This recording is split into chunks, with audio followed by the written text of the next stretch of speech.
All right, so the NFL offseason, it can feel like just a whole bunch of random news alerts, right?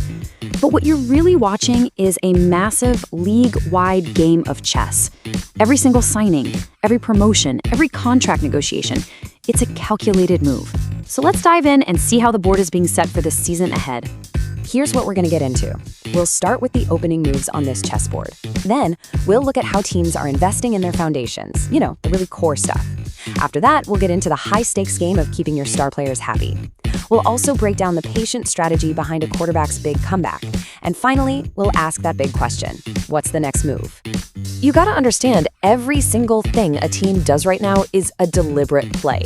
I'm talking financial decisions in the front office, coaching changes on the sidelines. It's all part of a much larger strategy to try and get an edge in this giant game. So let's start with those foundational moves. See, before you can even think about chasing the big superstars, you have to build a solid base. And that means investing in your team culture and making sure you have the right leaders in the right places, both in the locker room and on the coaching staff. Okay, for a great example, just look at the New England Patriots. They decided to give wide receiver Mac Hollins an extra $400,000 in his signing bonus. Now, here's the kicker. He had just missed a performance incentive, so legally, they didn't owe him a darn. So you see, this move wasn't just about the money. Not at all. It was a strategic investment in goodwill.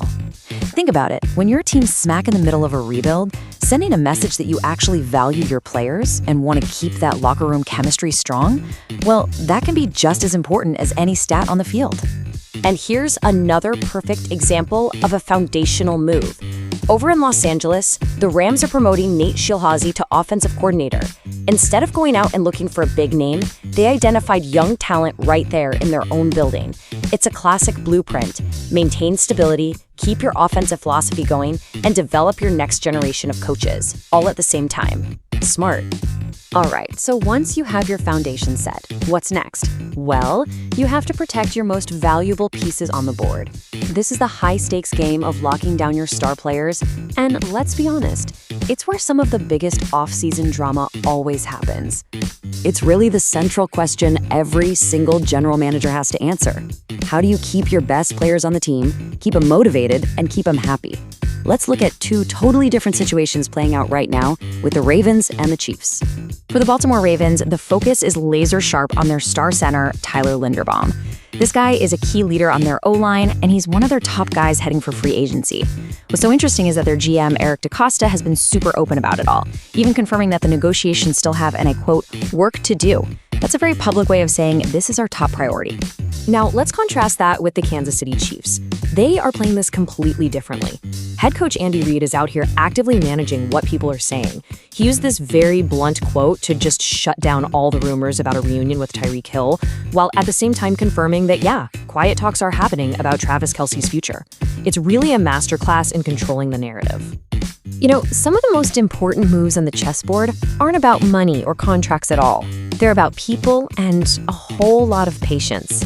This is especially true when you're talking about managing the return of a potential franchise quarterback from a serious injury. The buzz around Atlanta Falcons quarterback Michael Penix Jr. is getting pretty loud. And it's not just coming from the fans. We're talking about former NFL MVP Matt Ryan, who has gone on the record saying how excited he is about Penix's incredible arm talent. I mean, when praise like that comes from a respected veteran, it puts a major spotlight on a young guy. But here is the most crucial part of this entire strategy. Despite all that hype, the message from experienced guys like Ryan is crystal clear. The number one priority here has to be patience. The team's biggest investment is in his long-term health, making sure he is 100% ready before he steps back on that field. That is the winning move. So when you step back and look at it all, investing in culture and coaching, navigating these tricky star contracts, and carefully managing a player's health, you can see the board is being strategically set. These moves, the ones made months before a single game is even played, are going to have a huge impact on who wins and who loses when the season finally kicks off. And that just leaves us with one big question.